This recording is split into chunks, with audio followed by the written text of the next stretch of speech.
Olá, começa agora o nosso podcast Ontem, Hoje e Amanhã. Todos nós sabemos que o que acontece no passado reflete no presente e transforma o futuro. E o nosso convidado de hoje é o médico e psiquiatra Jorge Forbes. Nós vamos falar sobre essa mudança do mundo, Terra 1, Terra 2, criação dele em 2017 para um programa da TV Cultura. Mas será que Terra 2 mudou tanto desde que começou essa pandemia no mundo? Forbes, prazer em estar aqui com você. Terra 1, Terra 2, mudou demais? Márcia, imenso prazer estar aqui com você, com seus ouvintes nesse podcast. Terra 1 e Terra 2 mudou. Eu acho que é uma mudança catastrófica, como se diz em física, tsunâmica, imensa. Por quê? Porque, para ir direto ao ponto, sintético, eu fiquei me perguntando qual era a chave de leitura, como é que a gente pode entender o mundo que a gente estava para o mundo que a gente está, o que é que fundamentalmente mudou. E a resposta que eu me dei, junto com outros cientistas das humanidades, Márcia, é que mudou a forma da organização social humana e identitária. A nossa identidade não se forma mais do mesmo jeito. Durante 2.800 anos, repito, 28 séculos, é tempo para burro, né? 2.800 anos, nós formamos a nossa identidade através de padrões verticais, através de estándares, através de pessoas que a gente admirava, a partir de modelos consagrados, a gente se estabelecia mais perto ou nós estabelecíamos rebeldes também a esse modelo. Foi uma maneira de funcionar do homem durante 2.800 anos, variando os modelos. A variação dos modelos não dá os tempos éticos, que eu não vou entrar, é um certo academicismo aí, mas sempre foi vertical. De repente, especialmente a partir de 1992, porque 92 é uma data importante, que é a data do lançamento da web. De repente, as relações sociais se horizontalizaram. Então, todos os valores que eu tinha até então, valores do mundo anterior, valores de verticalidade, hierarquia, linearidade, foco, progressividade, a forma de estabelecer o sucesso, enfim, eram valores de uma Terra 1, que eu recolhi tudo isso sobre esse termo Terra 1. É diferente de uma sociedade como a de hoje em dia, como dizia o Bauman, ela é líquida. Por que o Bauman usou essa metáfora, sociedade líquida? Porque ela entra por todas as frestas, ela passa debaixo das portas, ela atravessa montanhas, você não tem mais limites bem definidos, você não tem mais um padrão, você tem um monte de padrão. Então, você tem uma sociedade líquida, flexível, criativa, arriscada, porque não tem padrão, então muito mais arriscada. Se arriscada é mais responsável, a outra era mais disciplinar. Enfim, são valores, Márcia, com 180 graus ao avesso da diferença do que era até aqui. E nós entramos, lógico, numa crise de identidade. A gente não sabe ainda se localizar dentro disso.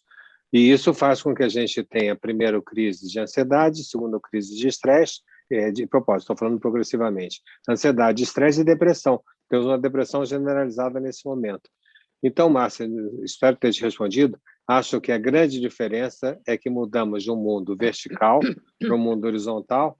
Estamos só começando e estamos vendo como a gente não sabe lidar com esse novo mundo e a gente fica indo para trás buscando respostas antigas para sintomas e satisfações novos. Isso não vai dar certo. Por isso que a gente precisa fazer esse podcast. Pois é, olha, você deu uma explicação brilhante falando sobre essa verticalização que não existe mais, essa horizontalização, quer dizer, esse mundo horizontal que coloca todo mundo no mesmo, vamos dizer assim, balaio, né? Que é positivo e é negativo. Mas quando existe essa rearrumação vertical das relações humanas, eu me pergunto como é que fica justamente essa rearrumação interna do ser humano.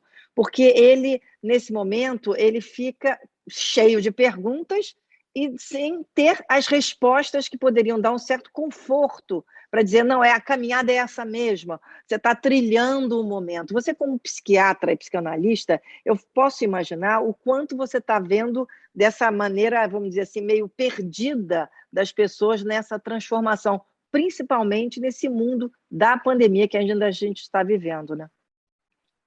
Muito, Márcia, as pessoas estão sofrendo muito, porque com essa quebra dos padrões de identidade, a pessoa fica um pouco sem saber quem ela é, ou saber o que ela faz, saber quem ela ama, saber como é que ela organiza a família, como é que organiza o estudo, como é que organiza o trabalho. É tudo diferente.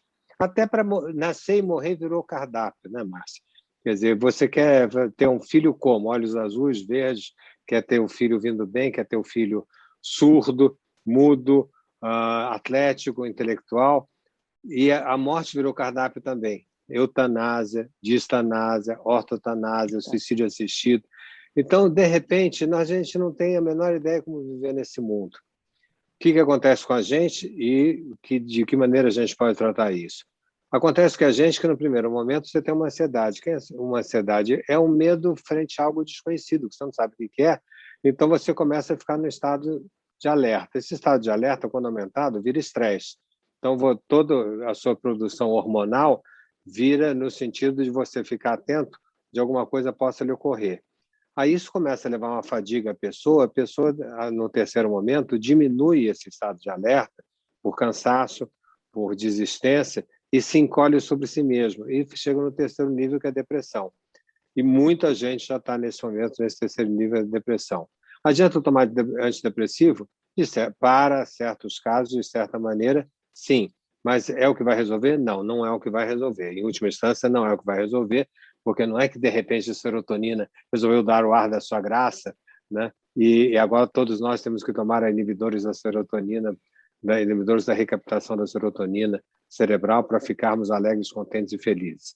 A gente só vai ficar alegres, contentes e felizes, se é que isso existe, falando otimisticamente, se nós, como você acabou de falar, aprendermos a viver nessa Terra 2. Se a gente não tiver medo, se a gente tomar posse, a gente chegou numa terra completamente distinta, a gente tem que tomar posse. Como é que a gente vai viver? Quais são as frutas dessa terra? Quais são os habitantes dessa terra?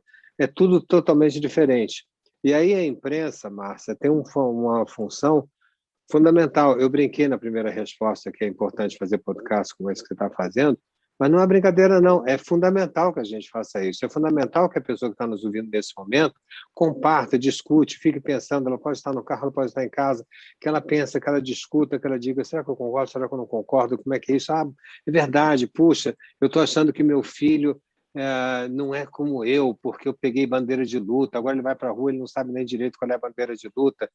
A gente tem que dizer para essa mãe, para esse pai: não tem bandeira de luta na pós-modernidade, não tem bandeira de luta na Terra 2. É totalmente distinto, não se faz passeata como fazíamos antigamente, na geração que nós, hoje em dia, somos pais dessa geração mutante, não é? Então, quando eu fiz o programa na TV Cultura, o Terra 2, eu objetivava exatamente isso, a facilitar as pessoas a tomar posse dessa nova terra. Agora, o trabalho é imenso pela frente, porque a mudança foi imensa e logo nós temos que trabalhar bastante para poder saber evitar esse novo tempo.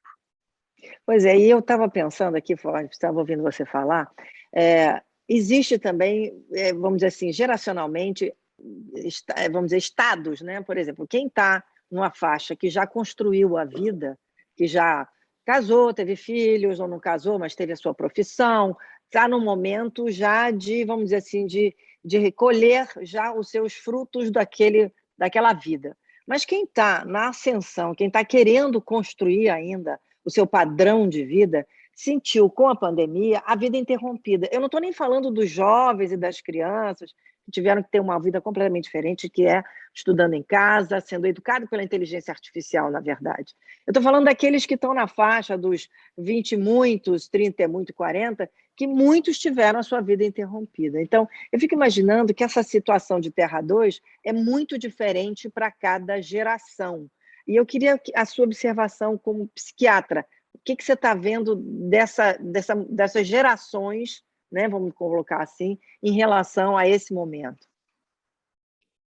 Eu acho que é muito... O que você falou bate muito com o que eu tenho encontrado, com o que me trazem na clínica. Isso é a questão de todos os dias, mas eu não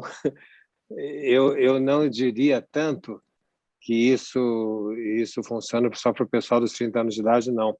Eu estou vendo muito isso no pessoal mais velho também, pessoal de 50, 60 anos. Brinco, inclusive, dizendo que nós estamos na época do adolescente cinquentão, porque todas aquelas características que antigamente a gente falava sobre adolescência, que era uma rapidez de mudança de rumo, uma emergência grande de impulsos, posições muito enraivecidas de um lado ou de outro. Posições enraivecidas de um lado e de outro, por exemplo, não tem um cinquentão que não tenha nesse momento.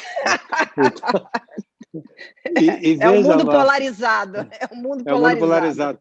E fizeram na trampa, como dizem os argentinos com a gente, fizeram um engodo que agora, quando a gente era menino, quer dizer, a gente que eu falo, nós dois e quem está nos ouvindo que tem acima de 50, 55 anos de idade, nos contaram que a gente ia fazer uma carreira brilhante, que a gente ia chegar no cume da nossa carreira aos 60 anos de idade, que a gente ia pôr uma cadeira na calçada, coçar um umbigo, ver os netos crescerem e morrer aos 70 anos. De repente, chegam para a gente, quando a gente chega nesse tal cume da carreira, aos 50, 60 anos, e nos dão de presente umas 30, 40 anos. Márcia, faz o que com isso? Faz o que com isso, né? Você tem mais 30 ou 40 anos pela frente, você tem que habitar esses 30 ou 40 anos. E se você tiver a sorte de ter uma cabeça legal e um corpo legal, você tem que habitar produtivamente. E você não tinha a menor ideia. Você fala, não, mais 30. Então eu não cheguei, então eu não me realizei. Então, Márcio, eu queria dar... Você deu a força nos 30 ou 40, eu quero dar força em quem está nos ouvindo, 50 e 60. Gente, vocês são adolescentes cinquentões. Quer dizer, vocês têm que reinventar a sua vida. Todos nós vamos ter isso. Não vai ter aposentadoria para gente de 100 anos de idade, numa sociedade longeva desse tipo, não tem sistema de aposentadoria que aguente. Você não vai poder mais ser provedor em relação aos seus filhos, eles vão ser mais ricos que você. Então, a ideia do pai provedor, da mãe provedora muda. Tudo isso muda muito para essa gente. Para o povo de 30 e 40 anos de idade, nessa fase entre uma coisa e outra, ficou muito claro, Márcia, o analfabetismo digital. É muito importante nas mudanças que o mundo está passando nesse momento que a gente consiga entrar na interface com a inteligência artificial, como você falou. Você falou, a inteligência artificial está aí. Exatamente, a inteligência artificial vai dominar uma série ampla dos afazeres humanos. Por exemplo, meus colegas radiologistas vão ter que saber que a hora que eles vão balançar um raio-x e dizer assim, eu já vi esse raio-x 30 mil vezes. A inteligência artificial vai dizer, hoje de manhã eu vi 30 milhões. Né? Por quê? É verdade. Não é verdade? Então, isso quer dizer que vai deixar de ter radiologista? Não, mas isso vai querer dizer que o radiologista vai ter que se reinventar, vai ter que pegar a contraparte da máquina. De repente, todos nós estamos convidados a fazer esse exercício, né, do limite da fronteira entre a inteligência artificial e a humanidade que jamais será capturada pela inteligência artificial. Isso está sendo feito? Não. Nós estamos criando analfabetos digitais. Tem um trabalho imenso de educação para ser feito por aí. Muitas profissões vão deixar de existir, outras vão ser criadas. O problema é que as aptidões para as novas que vão ser criadas não existem naquelas pessoas que estão deixando de ter as profissões anteriores. Isso é um problema mundial importantíssimo e a pandemia veio escancarar essa realidade. Você, como psiquiatra, você considera que as pessoas estão refletindo sobre esse momento para se transformarem, ou elas estão apenas, sabe, assim, aquela pessoa que mergulha para querendo passar por aquele túnel e acabar e voltar à vida que era antigamente? Se você quer uma resposta parcial minha, eu diria que as pessoas estão ótimas, estão querendo passar por isso, estão querendo encontrar novas soluções. Deixar para trás, não. Mas, na verdade, infelizmente, Márcia, não é isso. As pessoas estão apavoradas, as pessoas estão se jogando debaixo dos colchões, estão se escondendo, e se escondem, inclusive, através de soluções terceiras, através dos malditos e mal escritos livros de autoajuda. Isso é um horror, Márcia. Pior que um livro de autoajuda, só 2 livros de autoajuda. As pessoas ficam apavoradas, pegam um livro de autoajuda daqueles que dizem assim, você vai ser feliz em uma semana. Então, ela já está infeliz. Aí ela faz aquele exercício durante uma semana. Na sexta-feira, ela está infeliz, como ela estava antes, com uma infelicidade a mais que não deu certo. Então, ela estava infeliz pelo que já era e mais incompetente de não ter seguido as normas daquele livro. Márcia, eu poderia continuar falando longamente sobre esses aspectos, mas, infelizmente, a ação para trás, a ação reacionária nesse momento, infelizmente, é muito maior do que a ação de vanguarda. Algumas poucas pessoas estão avançando, bastantes pessoas estão disfarçando e um continente imenso está se escondendo. Dá vontade de dizer, companheiro, vamos sair daí, né? Tem um novo mundo que tem um aspecto fascinante, porque esse mundo Terra 2, esse mundo sem padrão, quando você tira o padrão, Márcia, você aumenta a criatividade humana. Exatamente porque a gente não tem respostas, que a gente pode inventar soluções e se responsabilizar por elas. É arriscado? É, mas o prazer que uma pessoa tem de inventar algo tão singular para ela mesma e colocar isso no mundo é altamente compensatório frente ao medo que pode mortificá-la. Eu fico imaginando, sabe, Forbes, que as pessoas têm muito medo de pisar em novos caminhos, né? É como se a gente desse um salto no escuro. E para você dar o salto no escuro, você tem que ter uma dose de, vamos dizer assim, de força interior também, para acreditar que aquele salto no escuro vai te levar a algum lugar. Você tem que ter uma confiança e uma fé em si mesma muito grande, de que você saber que você vai aterrissar em algum território que, por mais inóspito que seja, você vai conseguir, vamos dizer assim, cultivar essa terra. E aí eu me pergunto se essa geração que tá sendo criada nesse mundo digital, se isso traz para eles a confiança de poder dar esse salto, ou se isso é uma coisa que somente aquelas pessoas que tiveram uma vida também mais analógica, no sentido assim de trabalhar muito, ler muito, que foi uma vida totalmente diferente, que com a maturidade traz esse embasamento. Eu não sei, eu fico assim querendo entender como é que vai ser esse futuro tão diferente desse presente. Márcia, eu vou te dar uma resposta clínica que você me pediu na sua outra fala, que eu acabei não dando para não me estender muito, que é como é que as pessoas chegam hoje numa análise, que vai responder a essa questão que eu sintetizaria sobre a sua expressão, um salto no escuro. Sim, estamos sofrendo nesse momento de salto no escuro. E de que maneira isso se revela nas pessoas que chegam a uma análise? Você e eu somos do tempo que as pessoas iam para uma análise para tentar entender o que é que amarrava a vida delas. A gente sabia o que a gente queria fazer. Por exemplo, tem aquela pessoa que adora viajar. Então, ela sabe que ela quer viajar. Só que toda vez que ela chega no aeroporto, por acaso ela esqueceu em casa o passaporte. Fica um pouco difícil de viajar. Isso o Freud chamou de arruinado pelo êxito. Quer dizer, não serve só, por exemplo... Esse é ótimo. Não é legal? Não serve só para a questão do aeroporto, serve para tudo na nossa vida. A gente verdade, vai encontrar uma pessoa... Sabotadora. Oi? Sabotadora também. Sabotador, você tem um encontro incrível com uma pessoa maravilhosa que você quer ver muito e tal, você bate o carro, por acaso você bate o carro para indo, né? Aí você quer, sei lá, você quer ter um aumento no seu emprego, você por acaso briga com o seu chefe, sem ter nenhuma razão, você esquece o passaporte, como eu acabei de falar, e coisas assim. Então a pessoa chega numa análise, essa pessoa chega numa análise e diz assim, eu sei que eu quero viajar e toda vez que eu vou viajar, eu esqueço o passaporte. E a ideia é que alguma coisa no passado está te amarrando o seu futuro. Você está carregando algo no seu passado, uma identificação, uma história que não é tua, que está amarrando o seu futuro. É um pouco a análise no seu lado macumbístico, né? Que eles fizeram um trabalho atrás que está me segurando o meu futuro. Amarraram a minha vida. Amarraram a minha vida. Né? Aí, isso continua existindo hoje? Claro, isso continua existindo, mas hoje em dia tem um outro tipo de queixa que eu recebo no consultório, que não tem a ver com aquilo que me impede de fazer, que eu sei o que eu quero fazer e que eu tenho uma coisa no passado, mas é uma outra ideia. A ideia é assim, eu escuto isso todo dia, eu tenho 10 possibilidades, eu tenho possibilidade A, B, C, D, E, enfim, eu tenho 10 possibilidades e a pessoa fica achando que se ela escolhe uma, e aliás fica achando, não, é verdade, se ela escolhe uma, a única certeza que ela tem é que ela perde 9. A única certeza que ela tem é que ela perde 9. Então, está aí o teu salto no escuro. No escuro. No escuro não tem escudo. Você tem que fazer esse salto. Como é que você trata disso? Eu acho que se impõe, não adianta só a gente dar má notícia. Mas como é que a gente trata disso? Será que a gente trata disso por reforço egóico? Pode ir, você é grande, você vai saltar, vai dar certo. Não dá certo. Esse tipo de coisa não dá certo.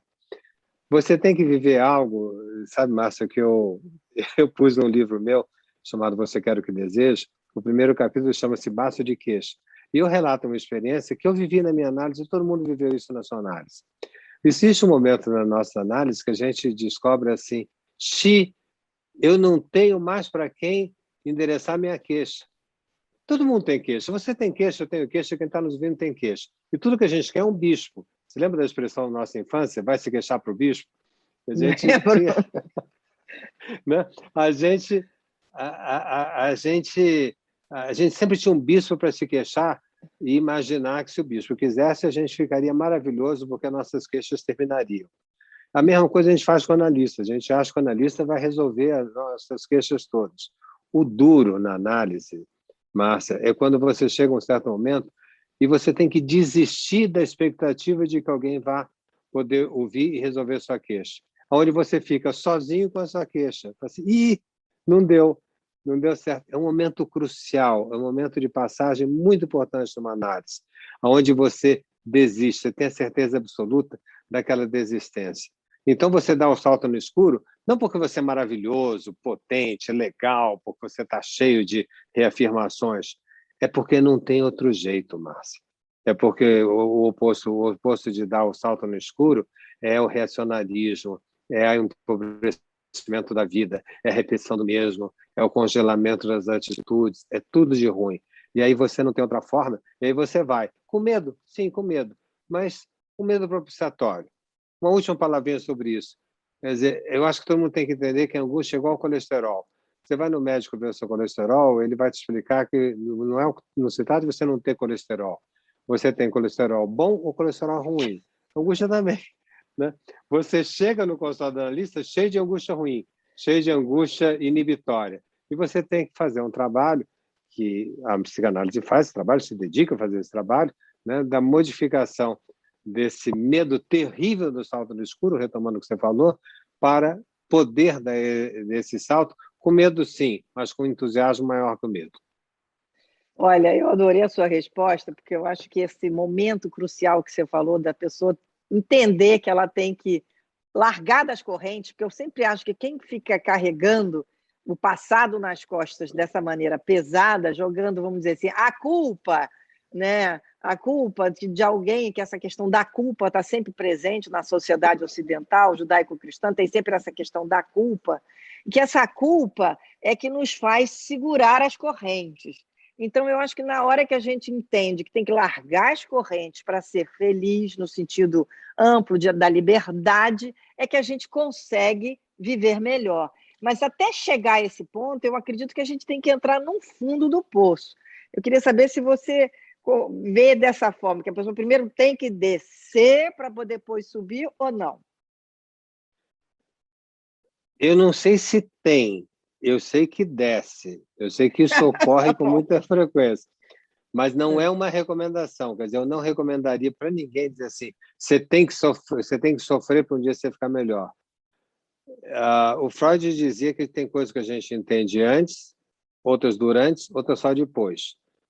Eu prefiro, na minha clínica, pegar um analisando que está no depois e trazer um pouco para o durante e, melhor ainda, para o antes, né? Para que ele possa se modificar, que ele possa ter uma outra posição na vida, uma outra posição frente ao seu desejo, frente ao que ele quer, etc., que não seja exatamente amedrontada e culposa. Então, te respondi em parte, vou te responder uma coisa sobre a culpa. Para ir direto ao assunto, Márcio, eu acho que cada um tem que se pensar se pede desculpas para si mesmo. A não ser que seja muito louco, ninguém corre. Eu não imagino que alguém acorde de manhã, vá no espelho e fale assim, ô meu espelho meu, desculpa, sabe? Então, a gente normalmente pede desculpa para alguém. A gente faz algo, né, que a gente vai buscar esse alguém, marcado, como você falou, por uma sociedade judaico-cristã, e a gente pede culpa para ser aliviado dessa culpa e voltar ao estado de graça, que é a contemplação divina. E aí eu não tenho mais culpa. Isso funciona? Bom, para religiosos, por um certo tempo deve funcionar. Mas, do ponto de vista psicanalítico, é complicado isso. Nós tentamos tirar a culpa do analisando, transformar a culpa em responsabilidade. Porque a culpa, embora as pessoas achem que sejam muito humildes, que são culposas, a culpa não é nada característica do humilde, é característica do narcisista. Quer dizer, ele acha, né, que ele não está maravilhoso, ele não está bonito na fotografia, ele não está no céu das ideias, da estética, da ética, seja do que for, no céu qualquer, né?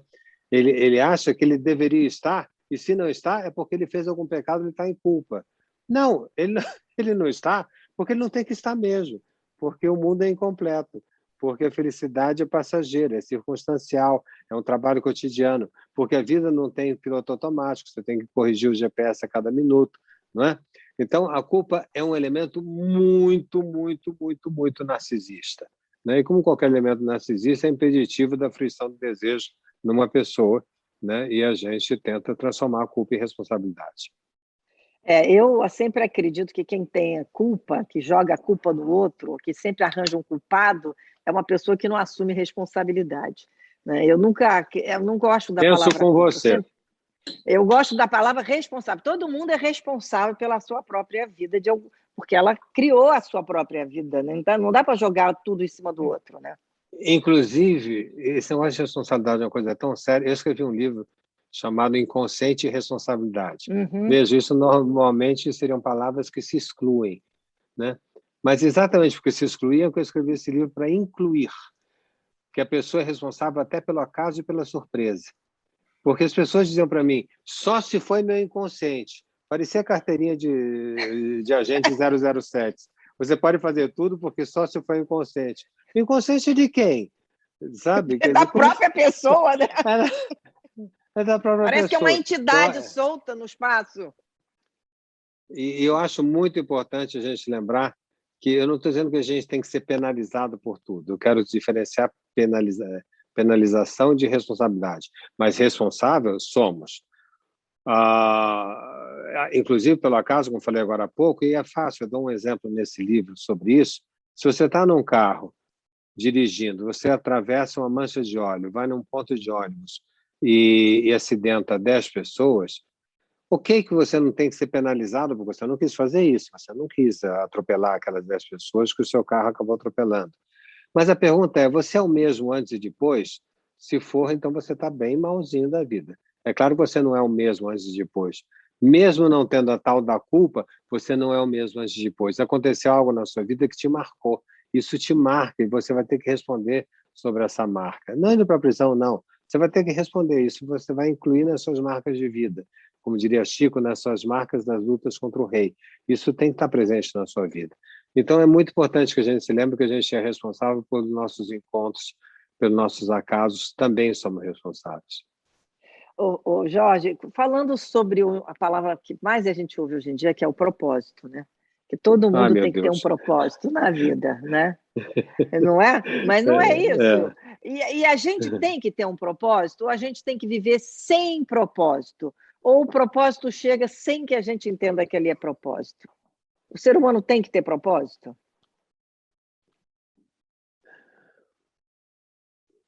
Bom, eu não posso ficar muito tempo quieto porque a pessoa não está vendo o que eu estou Tem pensando. podcast, então vai achar que você foi embora. Vou passar que eu saí do ar. Né? E gente que está ouvindo, eu estava com cara de pensador, assim, estava tentando... Ele estava mesmo, ele estava pensando, olhando até para cima, assim. Aquele olhar que tem um dia... que não tem aquela coisa da neurolinguística, para o lado esquerdo é uma coisa, acho que é lembrança, para o lado direito é criação, sei lá. Exatamente. Aí eu me lembrei que era um podcast, não podia ficar nesse tempo de silêncio.